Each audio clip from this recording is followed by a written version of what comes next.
Assalamu alaikum dear students. On today's online class, we will discuss on types of communication. Communication can be categorized into different classes depending on the media used, the organizational structure, the objectives, and the goals of the organizations and so on.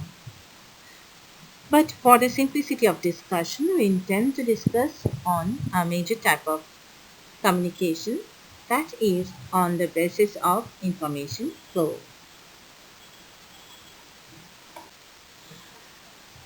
This is Ruhi Sabda with you, Associate Professor in Management, Government City College, Chattogram.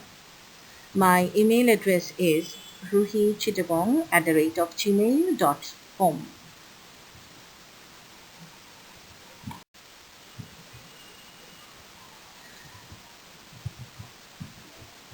On today's class, we will discuss on the classification of communication on the basis of information flow. On the basis of information flow, communication can be classified into three broad categories. First one is vertical communication, second one is horizontal communication, and third one is cross or diagonal communication. Vertical communication again can be classified into two categories. First one is upward communication and the second one is downward communication.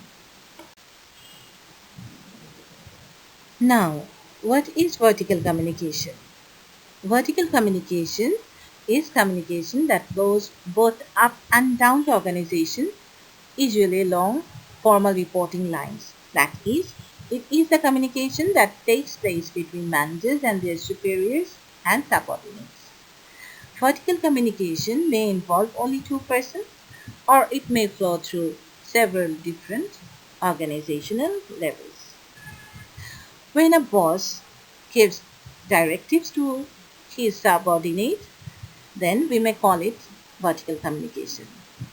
When a subordinate presents his report to his boss, then we can call it vertical communication also. What are the purposes of vertical communication? The purposes of vertical communication are to give advice, to inform, to direct, or to instruct, etc.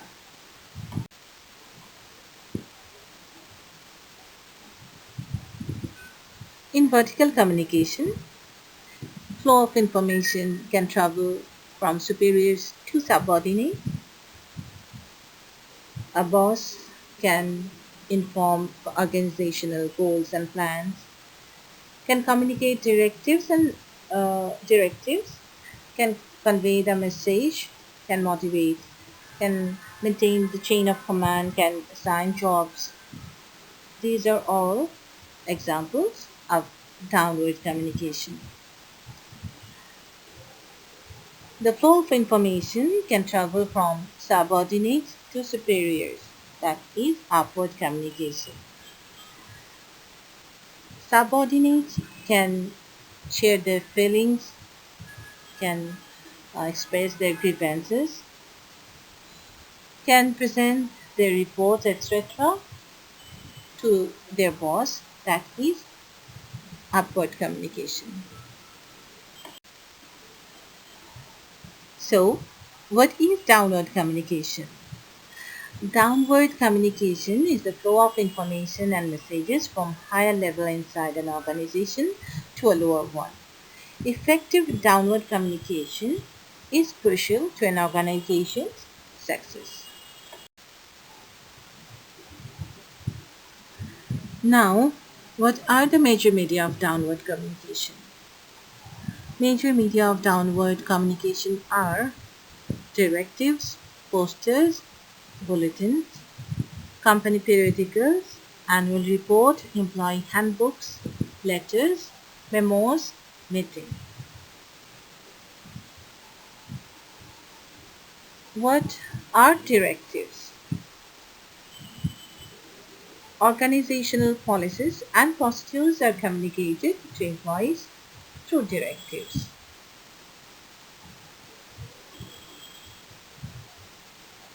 Posters are also used as a means of downward communication To make them effective, posters must be eye-catching.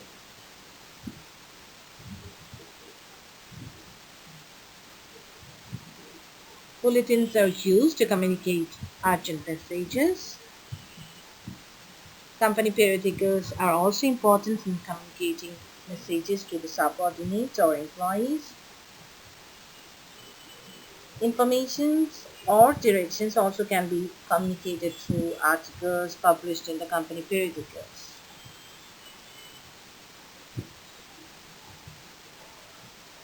Annual report of an organization is very suitable to inform the employees about the organizational activities and achievements during the year.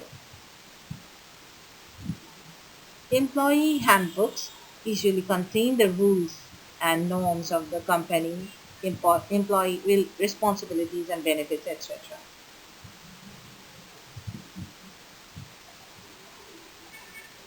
Letters are a very important mode of downward communication.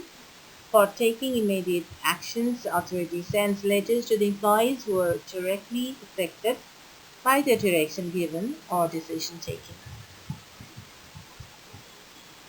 Memos are widely used forms of business communication, especially when necessary directions are given to the employees. Memos provide a format for a concise message and are usually exchanged between and among the departments of organization.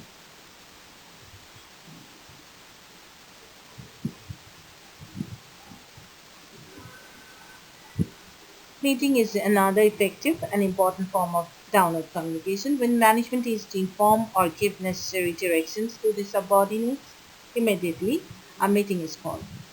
A meeting can convey the message directly at once.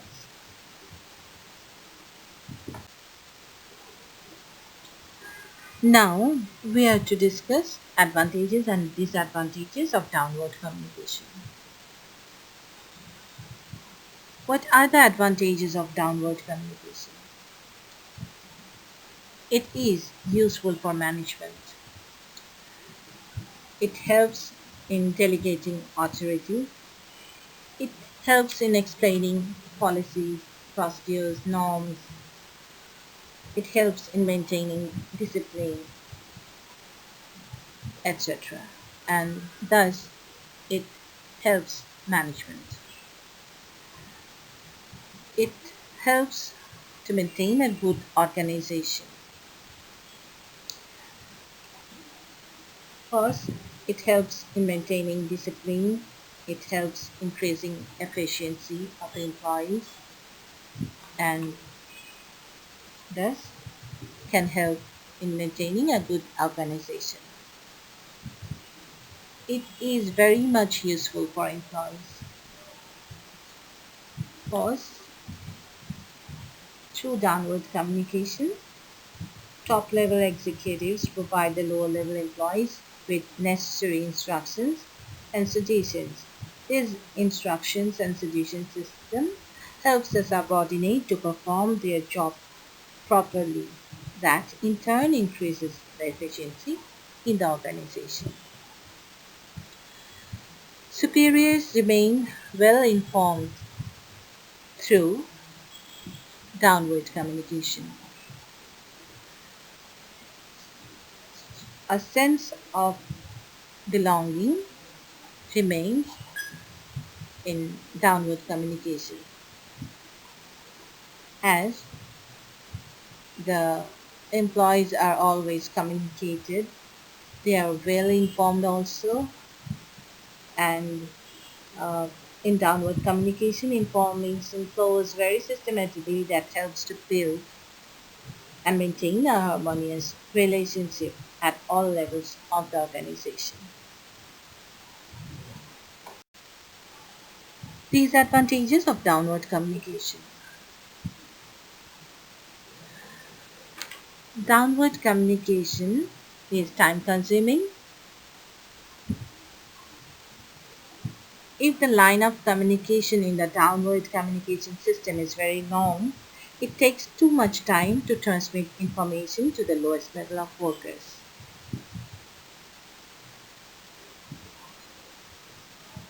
Distortion. In the long lines of communication, information may be distorted because of exaggeration, making understatements, giving unconscious twists, etc. Authoritarian approach. In downward communication, employees are compelled to abide by the rules and regulations provided by the boss, and this can generate an authoritarian approach or environment. Over and under communication. Downward communication is often marred by either under communication or over communication. Under communication occurs when the superior talks too little or gives incomplete instructions to the subordinates. And over communication takes place when the superior talks too much or gives instructions repeatedly.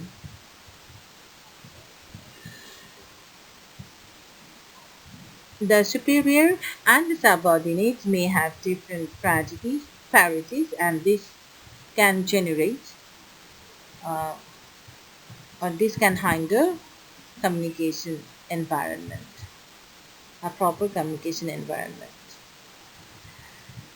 There are several matters that should be confidential in an organizational setting, but in downward communication, lack of secrecy is a big problem.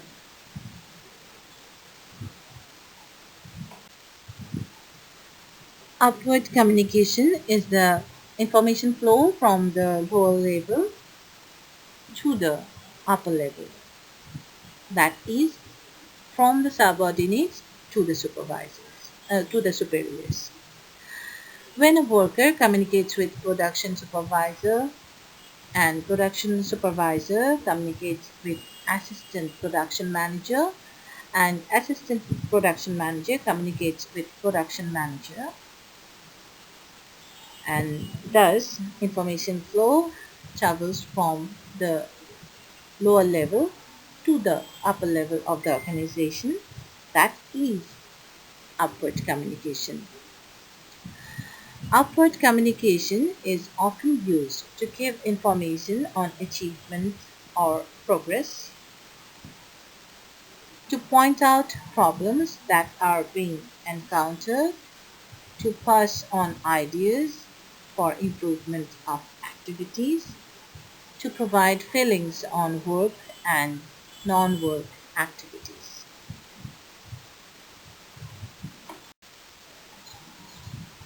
The advantages and disadvantages of upward communication.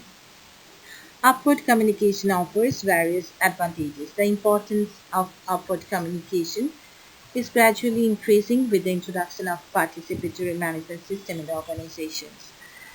Firstly, it fosters friendly relations.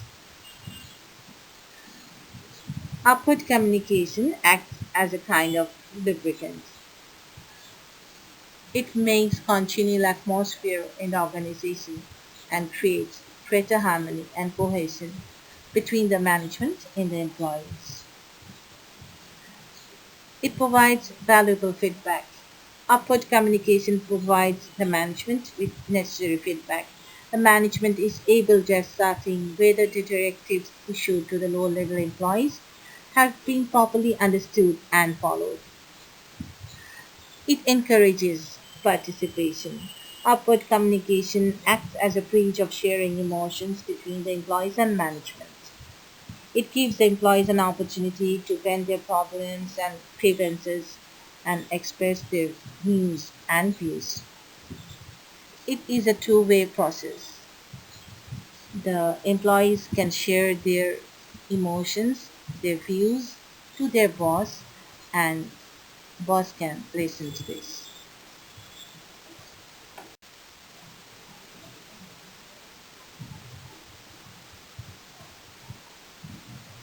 Like other communication methods, upward communication system also has some limitations.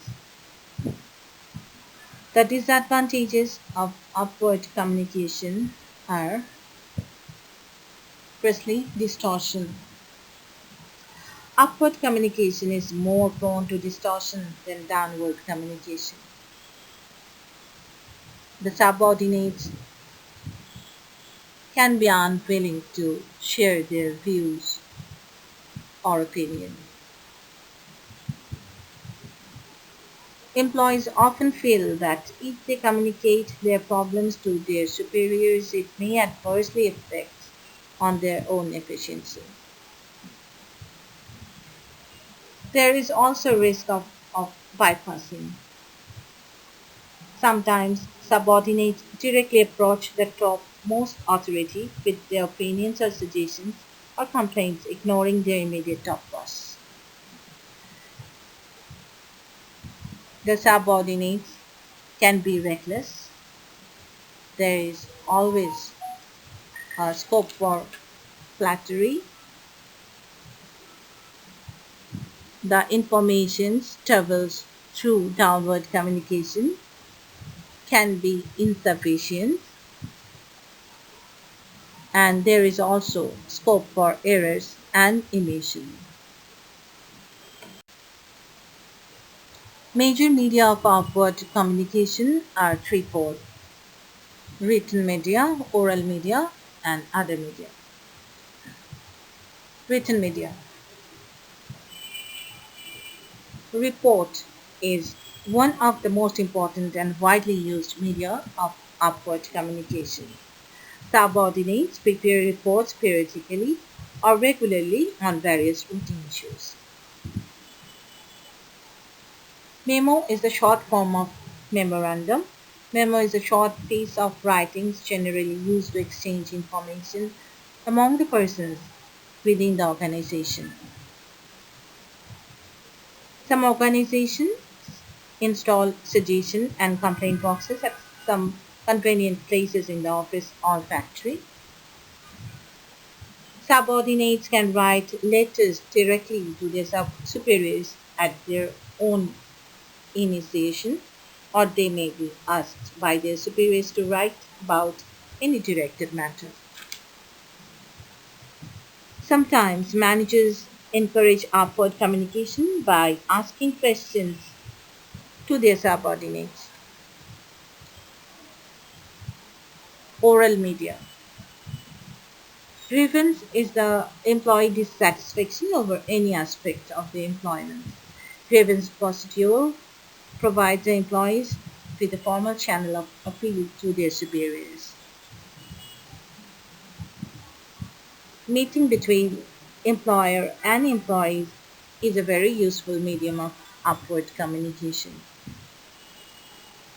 Open door policy of management inspires the employees to feel that the manager's doors are always open to them. There are some clear distinctions between upward and downward communication. Some of the major differences are: definition. When information flow goes from top to bottom, that is downward communication. When information flow goes from bottom to top, that is upward communication.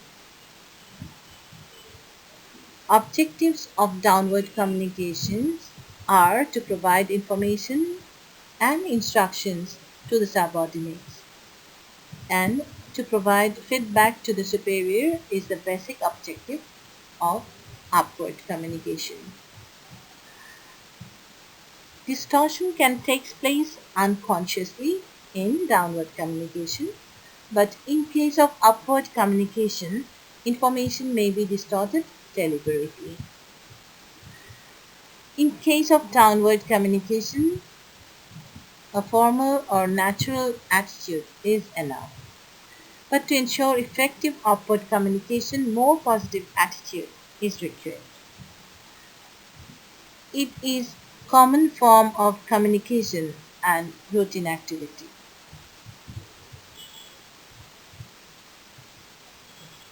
And upward communication is not offered on a routine basis.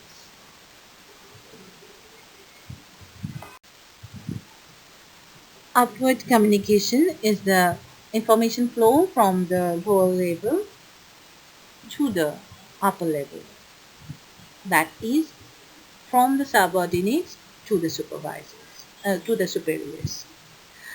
When a worker communicates with production supervisor and production supervisor communicates with assistant production manager and assistant production manager communicates with production manager,